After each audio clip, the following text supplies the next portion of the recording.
اخواتي وحبايب قلبي، جمعة مباركة عليكم جميعا يا رب. غدانا بقى النهارده كان فراخ وكفتة. قلت بس اروق بقى على العيال واعمل فراخ وكفتة النهارده. عملت الفراخ وعملت الكفتة، وعلى فكرة عملتهم على البوتاجاز من فوق، ما شوتهمش في الفرن. وحطيت كده فحمية وحطيت عليها شوية زيت عشان تاخد كده من طعم الفحمة اكنها مشوية. وعملت كمان رز بسمتي. انا كل اللي عملت رز بسمتي يعني كان ربع كيلو، وعملت نص كيلو من الكفتة.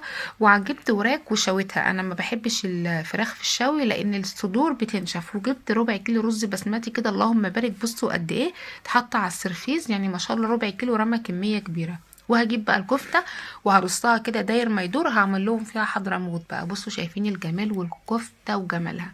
الفيديو اللي جاي هنزل لكم ازاي طريقة الكفتة. شايفين الكفتة وجمالها ومتماسكة، واللهم بارك. من نص كيلو لحمة مفرومة. بص عامل معايا كمية قد ايه. وعملت كمان فراخ مشوية بتتبيلة حلوة جدا زي بتاعة الحاتي واحلى كمان. وده كان غدانا النهاردة. بص اللهم بارك. وعملت كمان سلطة وعملت طحينة، والاكل كان حلو جدا. اعملوا كل حاجة في البيت، بلاش تجيبوا اكل جاهز من بره. لو عجبكم بقى الفيديو لايك وشير، وهنزل لكم طريقة الكفتة الفيديو اللي